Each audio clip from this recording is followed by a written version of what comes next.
디자인에 대해서 지난주에 잠깐 얘기했었는데, 자, 한번, 이제, 세상에 우리가 이제 수많은 이제 디자이너들이 많이 존재를 하죠. 디자이너가 자체가 직업이기도 하지만, 우리가 좀, 뭐야, 에, 보통 생각의 폭이 많이 좁아요. 사람들이 생각의 폭이 좁다 보니까 생각의 폭이 좁으면 고정관념이 많이 이제 생기죠.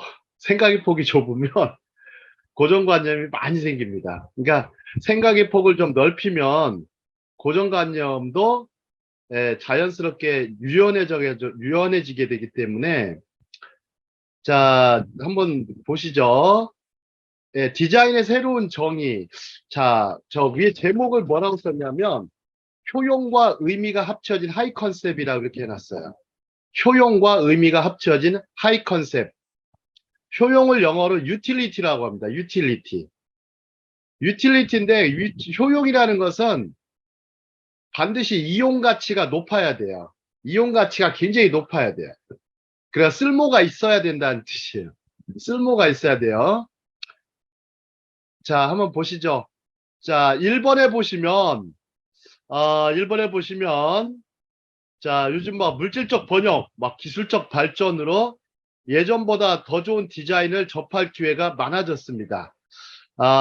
또 이를 통해 좀 더 많은 사람들이 좋은 디자인에서 얻는 시각적이고 심미적인 즐거움을 향유할 수 있게 되었습니다. 요즘에 저 한국 사람들 한번 길거리를 가보시면은 전부 다가 아주 멋지게 옷을 입습니다. 디자인 잘 된 옷을 입고 또 디자인이 잘 된 가방을 메고 또 디자인이 잘 된 막 헤어도 막 거의 디자인 수준이에요. 막 헤어 디자이너 같이 헤어 디자이너의 손길을 거치고 모든 것이 아주 디자인이 지배하는 문화로 자리 잡고 있어요.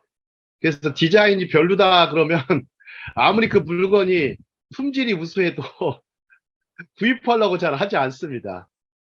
예, 한번 명품들 한번 보십시오. 명품들 디자인은 명품들이 일단 끌리는 것은 아무리 봐도 시각적인 거에서 많이 끌립니다. 또 물론 뭐 브랜드가 뭐 적혀 있기 때문에 끌리기도 하지만 그런데 뭐 실제적으로 명품을 제작하는 거에는 뭐 큰 돈이 들어가지는 않는데 거기에 디자인이라는 것이 들어가기 때문에 어마어마한 값을 또 하게 되죠. 그리고 또 그 디자인의 역사가 또 명품 디자인의 역사가 또 길어지면 길어질수록 그 값이 더 하게 되죠.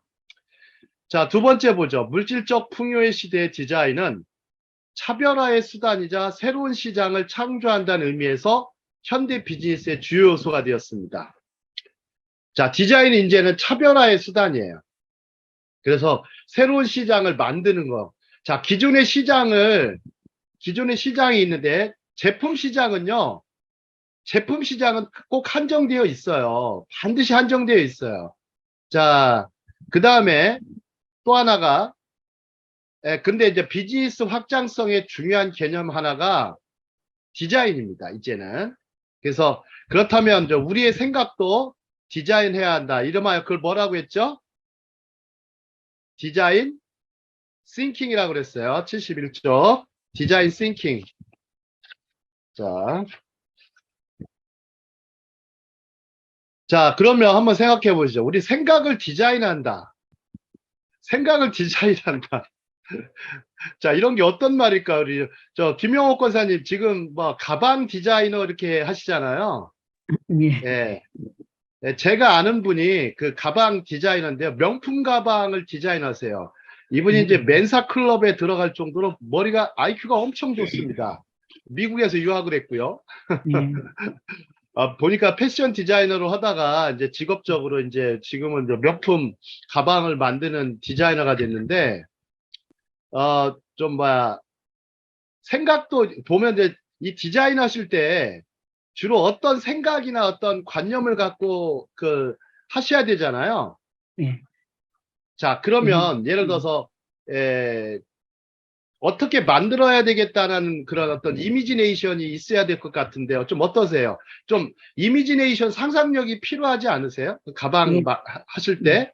예, 상상력이 많이 필요하고, 그, 누가 봐도 정말 갖고 싶은 가방, 저 평생에 아, 내 하나 저거 하나 만들어 봤으면 좋겠다 하는 호기심을 충동할 수 있는 걸 자꾸 생각을 많이 해서 저도 호기심 있는 쪽으로 작품을 많이 보려고 그러고 노력을 하는 중입니다. 일단은 이 세상에 하나밖에 없는 거, 저는 컨셉이 세상에서 비슷한 걸 있어도 세상에서 하나밖에 없는 거 만들어 드린 게 이제 제 이미지로 달고, 그래서, 하나밖에 없는 걸 만들어 드려야 되니까 뭐라도 자꾸 새로운 걸 앞에보다는 좀 더 다른 걸, 좀 더 나은 걸 위해서 늘 고민하고 있습니다.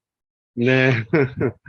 한번 보시죠. 생각 같은 준비했습니다. 걸 하실 때 음. 보통 사람들은 그냥 아, 예, 보통의 뭐랄까 효용을 생각하지 않고 생각을 하거든요. 효용, 예, 이용가치, 후생가치, 효용하고 의미를 연결을 해가지고 생각하는 법이 되게 중요하거든요. 자, 그, 저 영어 중에 로비라는 단어가 있어요. 로비즘. 혹시 로비즘이 어떤 뜻인지 아세요? 로비? 보통은 그 어디 뭐 회사에 가보시면 로비가 다 있어요. 근데 로비스트가 있어요. 그러면 로비라는 말하고 로비라는 말이 왜 생겨났을까요? 자, 로비라는 개념을 한번 생각해 보시죠. 로비. 혹시 그거에 대해서 좀 말씀해 주실 수 있는 분? 로비즘에 대해서 좀 궁금하실 거예요. 원래 로비란 단어는 옷 겉에 이렇게 있는 이 긴 거 예, 말하자면 폼 나누는 거잖아요. 예, 예. 원래 폼 그 나누는. 어원적으로 그 응. 유양소 목사님 말씀대로 원래 로브가 옷이에요. 화려한 옷이에요. 그 네. 사람의 시선을 끌어야 돼요. 시선을 끄는데 어디서 끄냐면 시선을 끄는 장소가 있었어. 또 로비가 됐어요. 그런데 그러면 로비스트들이 하는 일은 뭘까요? 과연 로비스트들이 하는 일. 그 일단 홍보해서 사람들의 자기 시선을 물건을 끌어야 돼. 네. 시선을 끌어야 되는데 여러분들 혹시 보시죠. 엑스포라든지 어떤 여러 개 전시회라든지 그런 거 하면 로비에다가 엄청나게 차리거든요.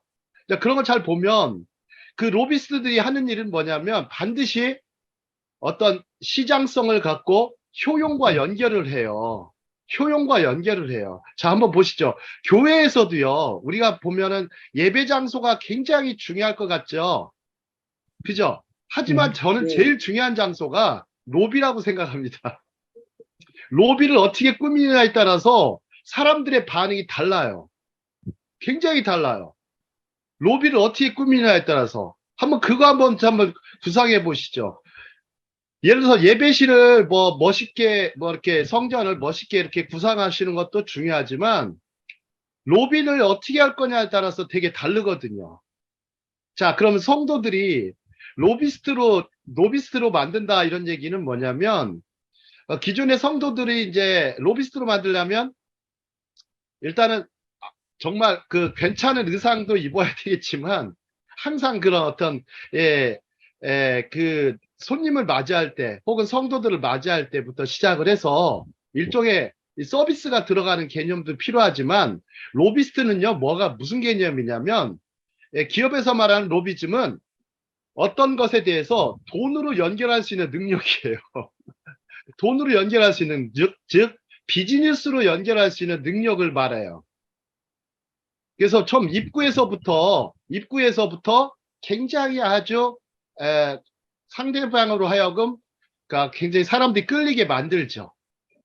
하지만 뭐 겉보기에만 그렇게 되면 안 되고 내실도 같이 중요합니다. 자, 여기서 더 얘기를 하면 시간이 길어지니까 자, 3번 보시죠.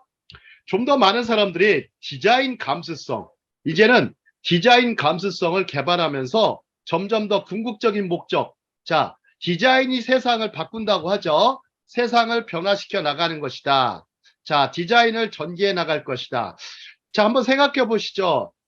창세기 1장으로 한번 가보도록 하겠습니다. 하나님께서 이제 첫째 날부터 자 7일째까지 안식하시기 전까지 계속해서 만드셨죠. 그래서 하나님이 보시기에 좋았더라. 그때 쓰는 단어가 히브리어로 토부죠. 토부. 보기에 좋았더라 그러셨어요.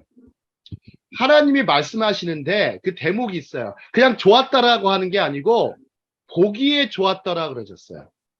그러니까 보기에 좋아야 돼요. 하나님이 보시기에도 보기에 좋게 만드셨어요. 그 다음에 마지막 날에는 뭐라고 했었습니까? 심히 좋았더라 이러시죠. 심히 좋았더라. 그러니까 마치 무슨 도자기를 만든 다음에 굉장히 아주 좋아하는 모습, 기뻐하는 모습을 볼 수가 있습니다. 자, 퀴즈 하나 드리겠습니다. 자, 세계 최초의 직업. 자, 성경 속에 나타난 세계 최초의 직업은 무엇일까요? 패션 디자이너. 뭐라고요? 패션 디자이너일까요? 잘 보십시오. 지금 요셉 목사님이 이제 KBS PD 말씀하셨는데, 그와 비슷합니다. 최초의 직업이 무엇일까요? 옷 만드는 넌센스 직업, 그 나뭇잎 풀어가지고 잎을 지었어. 아, 자, 그러면 1장 1절부터 생각해 보셔야죠. 1장 1절부터. 창조자지. 최초의 직업은 창조하는 일. 웨이터. 예. 자, 1장 1절, 2절로 가보시면 이제 성령께서 운행하시니라 그러셨잖아요. 그죠? 운행하시니라, 흑암이 깊음 위에 있고, 그러면서 하나님의 신은 운행하시니라 이렇게 했는데, 그냥, 직업이라고 말씀하시기엔 좀 그렇고요. 창조의 행위를 하셨죠. 자, 3절에 나옵니다. 3절에 하나님이 뭐라고 말씀하십니까? 빛이 있으라. 빛이 있으라. 그러면 최초의 직업은 말하는 직업이에요. 즉, 언론인입니다. 언론인. 저널리스트예요. 스피커 역할을 하셨던 저널리스트예요. 자, 그러면 우리가 보면은 저널리스트로서 빛이 있으라 하심에 빛이 있었고, 그래서 어떤 사람은 최초의 직업을 저널리스트다 이렇게 했는데 좀 말이 좀 안 맞으니까, 말이 안 맞으니까 좀 구체적으로 좀 하나님이 사람을 흙으로 지으셨죠. 그래서 최초의 네. 직업을 넌센스 퀴즈는 조각가는? 도자기공이다 이렇게 표현을 해요. 도자기공. 흙으로. 그래서 하나님은 토기장이라는 표현을 씁니다. 이사야 선지자가 하나님을 토기장이라고 표현하고 시편 기자도 그렇게 얘기를 하죠. 그래서 하나님이 흙으로 세상을 창조하시는데 그 하나님의 보시기에 좋게 만들었다. 그래가지고 하나님 사람을 지으시고서 뭐라고 말씀하시냐면 토브메오드, 제 토브메오드 이러신다고요. 제 토브메오드. 이 토브메오드가 매우 좋다라는 뜻이에요. 거기다가 막 정말로 좋다 그러면 그 맘맛이라는 단어를 써요. 제 맘맛이 토브메오드. 정말로 좋다. 맘맛이 토브메오드. 그래서 디자이너들은 자기 디자인 작품을 선택할 때 마음에 안 들면 어떻게 합니까? 유명 디자이너들 그냥 없애버리죠. 깨내더라고. 예, 도자기공도 어떻습니까? 그냥 바로 깨버리죠. 그 아까운 바로 깨내. 예, 바로 깨버립니다. 자, 그러면 우리가 하나님이 원하시는 사람으로 빚어질 때까지 하나님이 하시는 일은 뭡니까? 그 사람을 계속 깨나가죠. 예, 계속 자아가 깨져서 하나님이 이제 조각을 하셔가지고 자아가 깨져서 하나님이 쓸만한 사람으로 만드시는 겁니다. 그래야 세상을 변화시키는 사람이 되죠. 다음 장 보시면 참 효용과 의미가 합쳐진 컨셉. 자, 이 의자가 뭐냐면요. 명품 의자입니다. 명품 의자인데 이름이 플렉스예요. 플렉스. 플렉스라는 뜻이 유연하다는 뜻인데 비싸도 구입을 하는데 이 의자 값이 얼마인지 아세요? 꽤 비싸더라고요. 700불? 한 400만 원 정도 하더라고요. 400에서 한 500만 원 정도 하는데 그러면 3,000불이 넘네. 예, 제작비는 한 30만 원 정도 든대요. 근데 완전 효용과 의미를 합친 개념이에요. 10배 이상을 받는 거죠. 세금 떼고. 근데도 엄청나게 팔려갑니다. 이 의자 하나 갖고 싶어서 말 그대로 평생에 갖고 싶은 거 must have 반드시 갖고 싶은 거 한번 보세요. 효용과 디자인 의미가 합쳐진 거 이제 김용옥 권사님도 이렇게 플렉스한 이런 거 만들어 나가시면 사실 겁니다. 사람들이. 그냥 생활용품. 우리가 의자 하면 그냥 생활용품 생각했잖아요. 책상이나. 그게 아니라 자신의 어떤 품격도 높여주고 자아를 격상시킨다고 하죠. 자아 격상. 그거를 에고 부스트라고 그래요. 에고 부스트. 자아 격상. 자아 격상.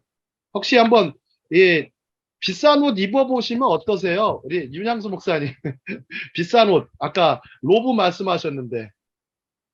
자아가 좀 격상되시죠?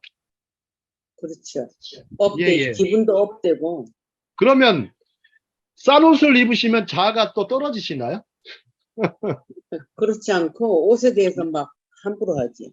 예, 예. 약간 그렇게 되더라고요. 이제 우리가 음. 그런데 참 그 기독교인으로서 보면 그런 부분들이 있어요.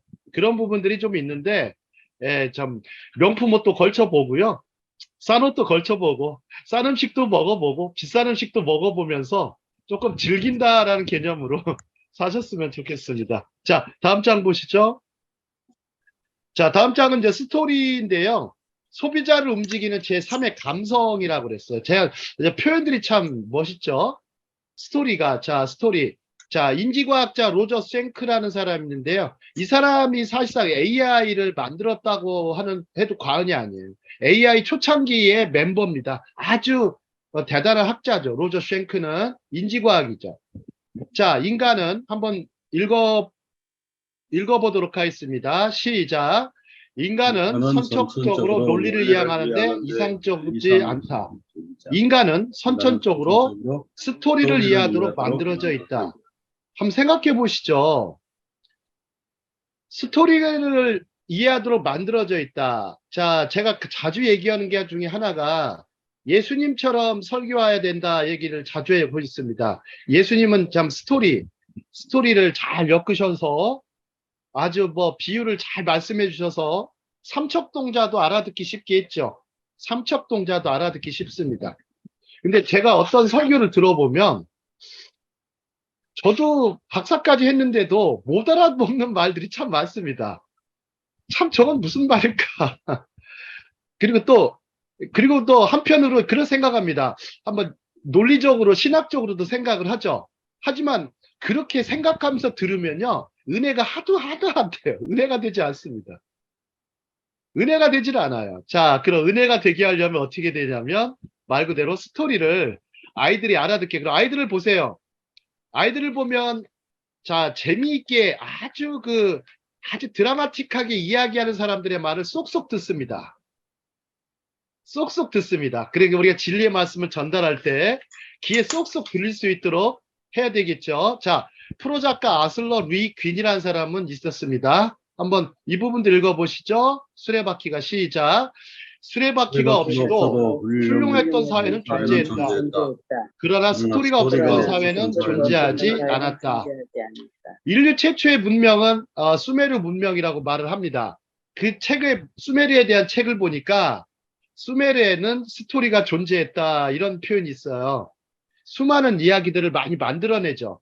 물론 거기에는 뭐 신화라는 게 많이 들어가긴 했지만 신화가 등장하긴 했지만 스토리가 되어 있었죠. 자, 스토리 비즈니스 보시죠. 이제 스토리 비즈니스. 성공적인 기업이 이제 논리적이고 분석적인 능력으로만 더 이상 성공을 보존할 수 없다. 아까 이제 디자인과 더불어서 이제는 스토리가 돼야 되겠습니다.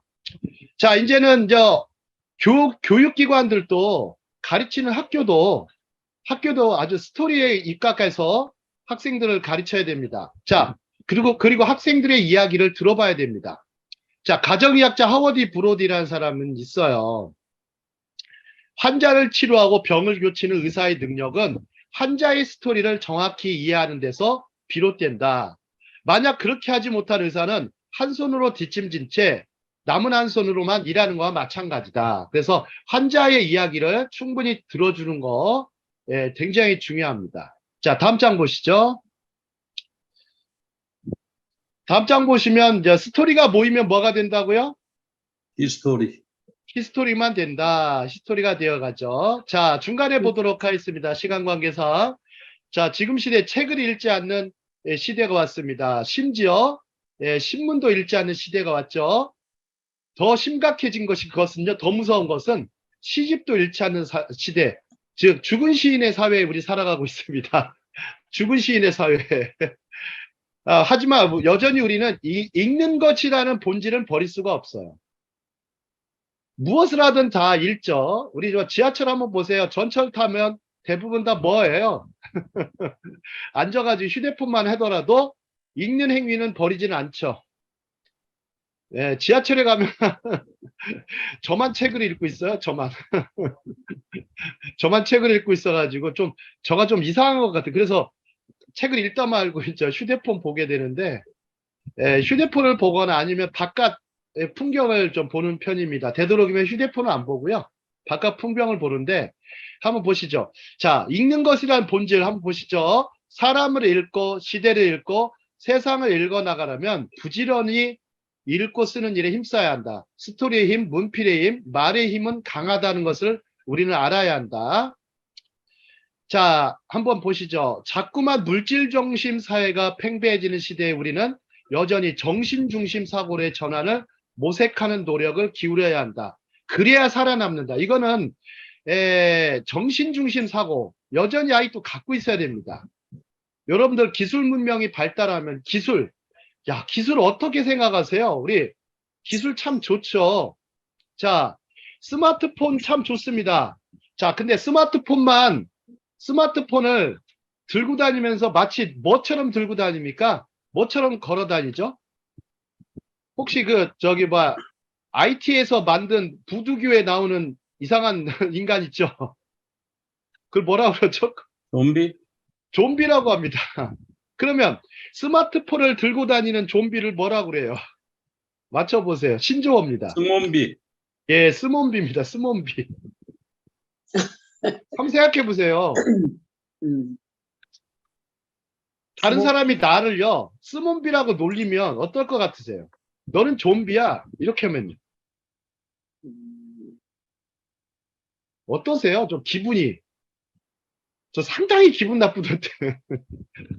넌 좀비라고. 그러니까 인간이 아니라는 거예요. 인간은 인간인데 인간의 탈만 썼다 해가지고 인간의 탈만 썼다 해서 이제 좀비라고 붙이죠. 스몬비 좋습니다. 요즘 학생들은 스마트폰으로도 하지만 이제 줌으로도 학습을 합니다. 저희도 줌을 하지만 그러면 줌을 하는 좀비는 뭐라고 부를까요? 준비. 이제 준비. 준비라고 합니다. 요즘에는 준비. 큰일입니다. 이제 어떤 프로 시인이 준비라는 단어를 써요. 스마트폰, 스몬비, 준비. 그럼 나중에는 뭐가 될까요? 이제 이렇게 계속 가다가는 정신 이탈이 되기 시작해요. 그러면 실제적으로는요, 대다수가 무슨 현상이 일어나냐면 정신병자는 아닌데 정신적으로 이상한 사람, 그러니까 정상성을 보이지 않게 돼요. 진짜입니다. 진짜예요.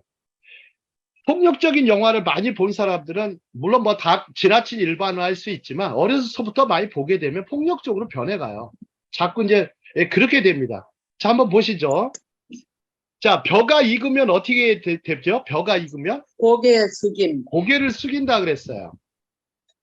자, 책을 많이 읽으면 어떻게 될까요, 사람이? 겸손. 예, 고개를 숙이게 됩니다. 여러분 책 읽을 때 고개 숙이고 읽죠? 근데 한번 생각해 보시죠. 스마트폰을 많이 하게 되면 뭐가 됩니까? 거북목. 고개 숙임. 예, 거북목이 됩니다. 겸손한 사람이 되는 게 아니고 거북목이 돼버려요. 예? 저 거북목이 됩니다.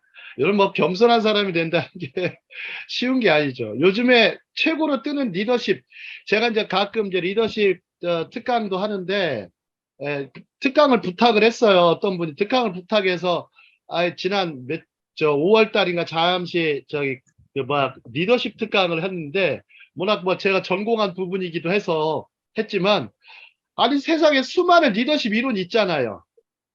뭐 정말 많습니다. 요셉 목사님 어떠세요? 리더십 이론들 많이 보셨죠?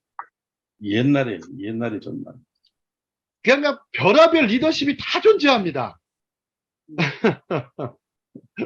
근데 리더십을 공부한다고 해서 그 사람이 리더가 될 수 있을까요?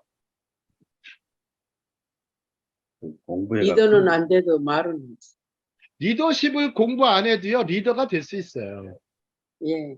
리더십은요, 리더가 된 다음에 갖춰야 될 정신이지, 리더가 되기 위해서 갖춰야 될 정신이 아니에요.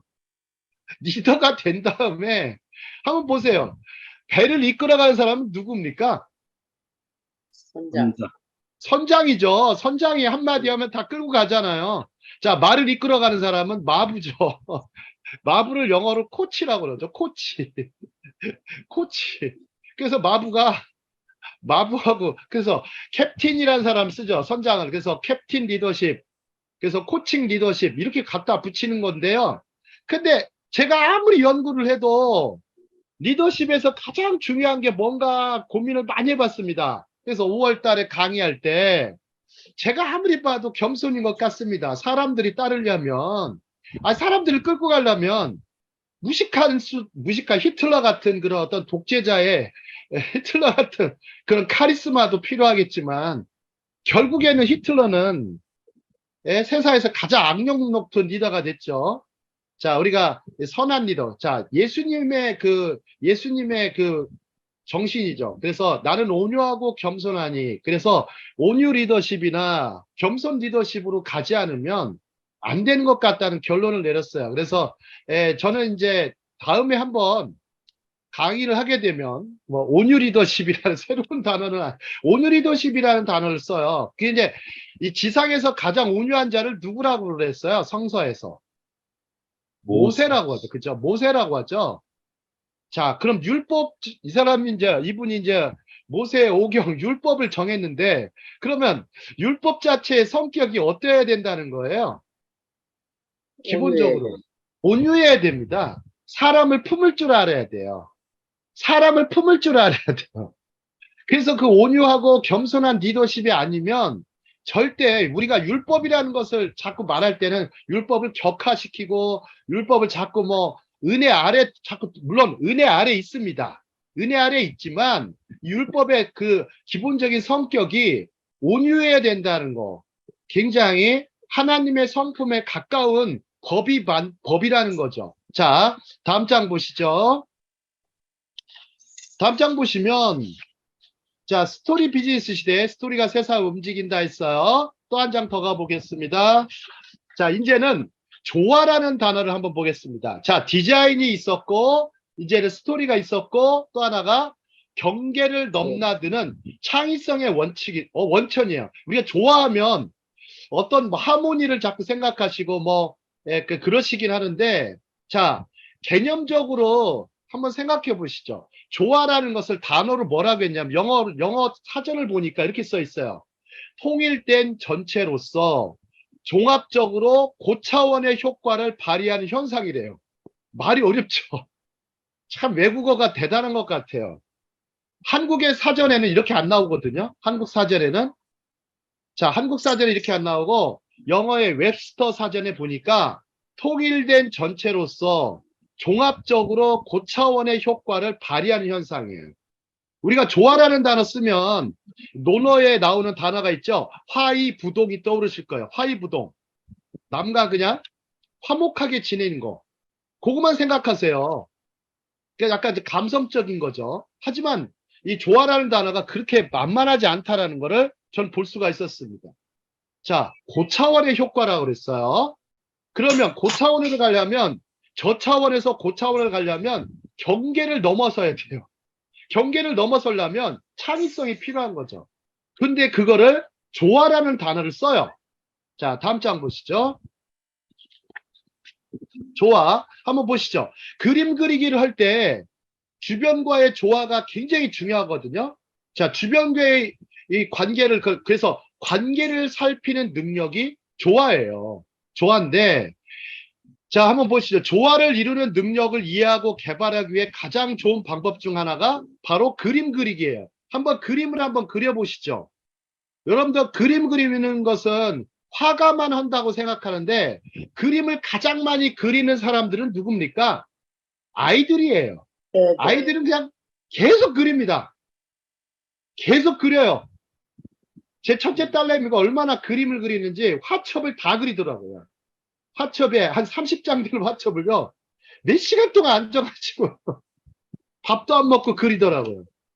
야, 그러면서 제가 아, 얘는 화가를 키워야 되나 이런 생각했다가 그게 아니더라고요. 그게 아니에요. 자, 한번 보시죠. 그러면 아이들을 한번 생각해 보시죠. 전 세계 아이들이요.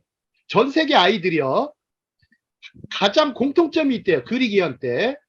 자, 머리는 크게 그리고 엄마를 그리라고 했더니 머리는 아주 크게 그리고 손발은 작게 그립니다. 왜 그럴까요?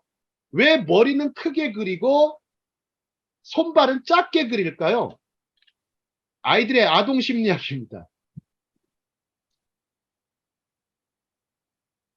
한번 맞춰보세요. 머리 밑에 전 세계 손이 모든 아이들이 다 그렇게 그린대요. 한 30살짜리 아이들은. 주로 이제 얼굴을 쳐다보니까 그러는 거 아닌가요? 잘 생각해 보시죠. 얼굴에 감정이 다 있어 그런가요? 아, 좀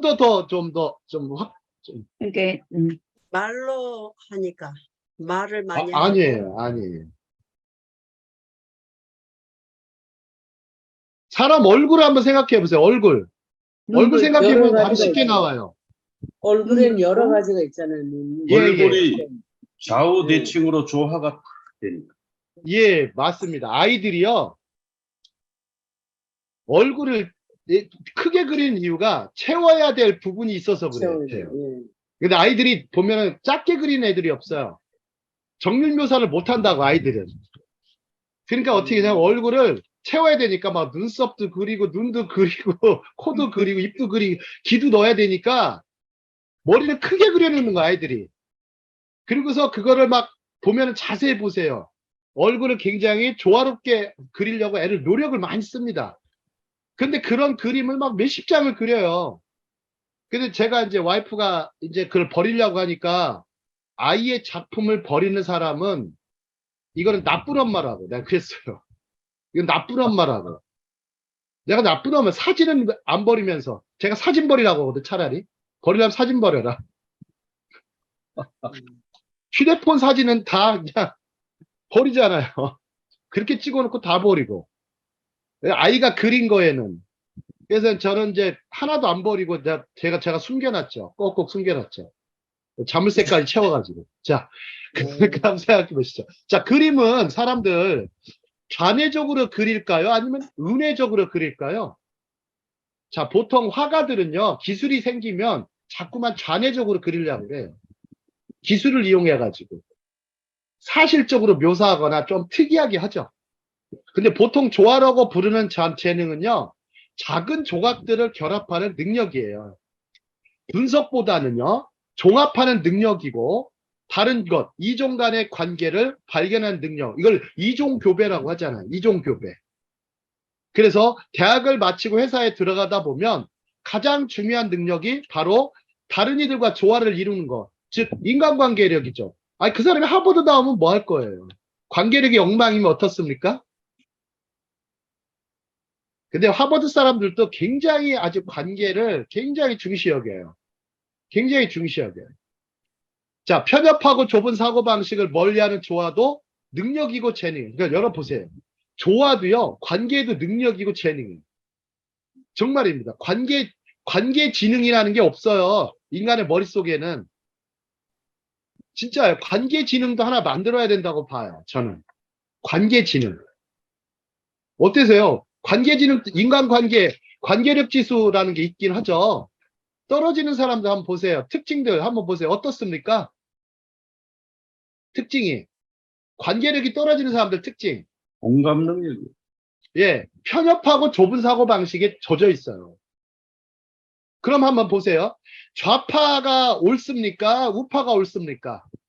어찌 보면 편협하고 좁은 사고방식 다 갖고 있죠. 좀 경계를 좀 넘어설 필요도 있어요. 어느 정도. 왜 쟤는 저렇게 생각하지? 왜 저 사람은 저렇게 생각하지? 그 사람을 이해하려고 하지 않아도 돼요. 잠깐 한번 돌아보는 게 그냥 반대를 위한 반대가 아니라 정말 싸워서 이겨야 되는 부분이 있죠. 있지만, 자, 한번 보시죠. 자, 신경과학에 따르면, 우리 뇌는 일관적이고 맥락적인 방식 또는 조화를 이루는 방식으로 작동한대요. 자, 뇌라는 게 그렇다는 거예요. 자, 운해 보죠. 운해. 운해는 특정한 나무 한 그루를 보기보다는 숲 전체를 보고 음악적으로 한 연주자에 치중하기보다는 오케스트라 전체에 주목한다. 자, 운해를 얘기하고 있습니다. 다음, 관계를 살피는 능력으로서의 조화를 살펴보자. 다음 장 보시죠. 자, 관계를 살피는 능력으로서의 조화. 자, 경계를 뛰어넘는다고 했어요. 자, 요즘 시대에 필요한 능력이 뭔지 아세요? 멀티태스킹이에요. 의외로 멀티태스킹. 자, 다중 업무 수행 능력입니다. 자, 요즘에 한 우물만 판다, 뭐, 한 가지만 잘하면 돼. 이렇게 얘기를 하지만, 그거 말은 그렇게 해도요, 사람들, 여러 가지로 아주 그냥, 멀티플레이어 같은 기능을 요구를 합니다. 자꾸 시대는. 자, 우리 사회 보죠. 이제는 멀티컬처로 가고 있어요. 멀티컬처로 가고 있어요. 자, 지금 느린 사회에서 빠른 사회로 가고 있죠. 느린 사회에서 지금 빠른 사회에 가고 있고, 우리가 즐기는 엔터테인먼트도 멀티미디어예요. 그래서 사람들은 멀티플레이어를 요구하고, 멀티리브를 살아가요, 이제는. 다양한 삶을 살아가요. 단순하거나 단편적인 삶을 살아가는 사람이 적어요. 멀티리브를 살아가고 있어요. 자, 그러려면 어떻게 되냐면, 칙센트비아이의 이제 몰입이라는 책이 있습니다. 칙센트비아이는 들어본 적 있으실 거예요. 자, 창의성은 일반적으로 여러 분야의 경계를 넘나드는 것과 관련이 있다. 자, 한번 보시죠. 하브루타 할 때 이거, 이제 제가 이제 하브루타 운동하면서, 이 부분을 굉장히 강조합니다. 제발 경계를 넘어가라. 경계를 못 넘어간다는. 경계를 넘어가는 사람 역량이 필요한데 경계를 못 넘어가요. 이를 위해서 필요한 거는 아까도 얘기했지만 개념 확장이 반드시 해야죠. 기존에 한두 가지 집착하지 말아야 됩니다. 다양한 관계를 살피는 능력이 요구되고, 자, 그래서 이렇게 케이시 폴라드라는 작가가 뭐라고 했냐면, 이 책을 한번 뭐 읽어보시면 참 재밌을 것 같아요. 패턴의 인식. 세상을 잘 보세요. 패턴이 다 있어요. 문이라고 하죠. 자, 다음과 같이 말했습니다. 같이 읽어보겠습니다. 내가 하고 있는 일은 시작. 내가 하고 있는 일은 패턴의 인식이다. 나는 다른 어떤 사람보다 먼저 패턴을 인식하고자 노력한다. 여러분, 사람을 볼 때요.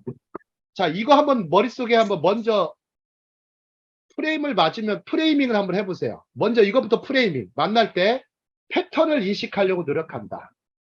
패턴. 저 사람에게 어떤 패턴이 있구나. 패턴을 이해하려고 노력하는 거. 그거부터 하시면 상당히 아주 재밌습니다. 근데 그렇게 안 보고 접근하면 의심부터 하기 시작하죠. 자, 경계를 넘어서는 마음. 그러면 패턴을 인식한다. 한번 관계에서 패턴을 인식하는 거. 자, 두 번째 장입니다. 다음 장이요. 자, 경계를 넘어서는 재능을 가진 사람들의 특징. 제가 이제 칙센트비아이의 그 몰입, 플로우라는 재미있는 사실을 발견합니다. 자, 한번 보시죠. 남성다움 또는 여성다움에 대한 실험 결과 창의적이고 재능을 가진 소녀들이 다른 소녀들보다 두드러지고 터프한 면을 보였대요.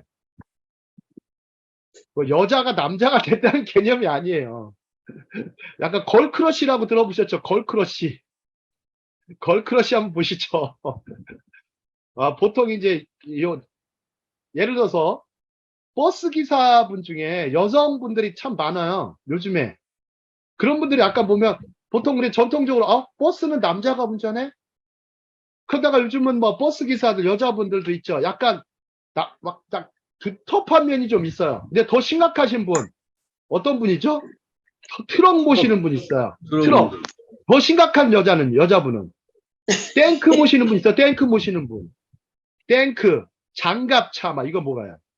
더 심각한 여자분은요? 비행기 조종사. 비행기를 몰아요. 전투기를. 자, 우리나라에도 지금 파일럿이 생겼죠. 여자분. 와, 대단합니다. 자, 한번 보시죠. 창의적인 소년들은 보시죠. 다른 소년들보다 섬세하고 덜 공격적인 것으로 나타났대요. 이 재밌네요. 창의적인 소년들을 보세요. 섬세하면서 덜 공격적이에요. 남자들이 창의적이 되면, 근데 대표적으로 어떤 사람들이 많습니까? 패션 디자이너, 남자들. 셰프들, 그죠? 아, 잘 나가는 사람 미용사. 보세요. 미용사. 예, 예. 아주 그런 사람들 보면 응, 섬세하고 덜 공격적이죠. 예. 자, 한번 보시죠. 양복점. 정신적으로 남녀 양성적인 면을 갖고 있는 사람들은 2배로 풍부한 반응의 종류를 갖고 있으며 좀 더 다양한 종류의 기회에 영향을 미칠 수 있습니다. 여기서 제가 무슨 성 역할을 바꿔서 하라 이런 얘기가 아니고요. 우리 속에, 그래서 제가 이제, 요즘에 이제 대한민국의 이제 서현역에서 또다시 이제 칼부림 사건이 일어났는데 어떤 분이 이제 저하고 이제 인터뷰를 잠깐 하게 됐어요. 이런 어떤 사회 현상들을 어떻게 생각하느냐 그러더라고요. 이렇게 제가 그랬죠. 그건 옛날부터 있었던 일이긴 하지만 요즘에 갈수록 사람들이 좀 흉악해져 가는 건 사실이고, 또 조현병도 좀 문제가 되긴 하지만, 사람들이 이제, 그것보다 남자들이 좀 배워야 될 점은 어려서부터 여성성을 좀 배워야 된다. 그런 얘기를 좀 해줬거든요. 유태인 가정에서도요, 이 남자들이 남을 함부로 하는 걸 많이 할 수 있거든요. 남자들 어떠세요? 남자들 어려서부터 보면 까불잖아요.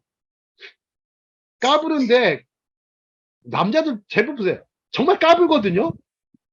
여기 까분다는 개념이, 근데 그 아이를 효과적으로 다루려면 물론 때려가지고 키우거나 폭력적으로 키워가지고 하거나 욕설을 해가지고 하거나 이런 것도 있지만, 아이들에게 필요한 거는, 까부는 아이에게 필요한 건 여성성을 가르쳐 줘야 되거든요. 남을 존중하는 방법, 여성을 함부로 하지 않는 거, 또 그 다음에 동생을 잘 챙기는 거, 이런 거 가르쳐 줘야 되거든요.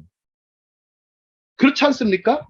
근데 그런 걸 안 가르쳐 주니까 이상한 범죄자가 전락하는 경우가 많이 생기는 겁니다. 자, 한 장 더 보도록 하겠습니다. 자, 경계를 넘어서는 재능한 사람 특징 한 장 더. 이번엔 이제 발명가들로 가보겠습니다. 발명가들. 자, 인벤터스죠. 이 경계를 넘어가는 사람들이에요. 자, 우리 발명가 하면 제일 떠오르시는 분이 누구죠? 에디슨. 에디슨밖에 떠오르는 사람이 없습니다. 다음 두 번째는요? 라이트. 라이트 형제, 발명가들. 별로 안 떠오르죠, 우리는. 한 세 사람 정도만 기억하고 말죠. 자, 가장 강력한 아이디어는 보세요. 다른 사람들이 결합할 생각하지 못한 거. 새로운 어떤 것이 아니라 있던 거를 두 가지 기존 아이디어를 단순히 결합하는 데서 나와요. 단순히 결합해요. 남이 생각하지 못한 관계를 맺음으로써 새로운 것을 발명해내는 능력은 우뇌의 기능이에요. 그건 좌뇌가 하는 게 아니에요. 우뇌가 먼저 그런 걸 기능한 다음에 한번 보시죠. 유레카 하면 떠오르는 사람이 누굽니까? 아르키메데스죠. 그죠? 아르키메데스 황금관을 가지고 비중을 목욕탕 가가지고 찾았죠. 목욕탕 가가지고 그게 벌거벗고 막 뛰었다고 그러죠. 유레카 찾았다라는 뜻이에요. 찾았다. 유레카 반응은 운에 자리한 신경의 활동이 폭발적으로 늘어나는 사실을 발견할 수 있습니다. 자, 트레버 베일리스라는 사람이 말하죠. 성공의 열쇠는 같이 읽겠습니다. 시작. 성공의 열쇠는 관습적인 사고를 따르지 않는 시도를 감행하는 데 있다. 관습은 발전의 적이다. 예. 관습은 발전의 적이다. 이렇게 했습니다. 자, 우리가 발명가로서 살아간다는 게 참, 직업은 쉽지 않지만 아주 발명가들을 보면은 좀 이게 기존의 것들을 연결하는 능력이 뛰어나죠. 자, 카이스트에 요즘에 에디슨 열풍이 불었다고 합니다. 카이스트에. 카이스트 대단한 학교 아닙니까? 혹시? 대단한 학교죠. 카이스트 학생들은 주로 자뇌가 너무 뛰어나요. 정말 수학 능력이라든지 물리학 혹은 화학, 생물학 이런 분야에 대해서는 전자공학, 반도체 그런 분야는 세계적으로 뛰어난 학생들이 많습니다. 근데 이제 그런 카이스트 같은 대학들이 전 세계에 얼마나 많을까요? 우리 사무엘 목사님 어떠세요? 사무엘 최 목사님.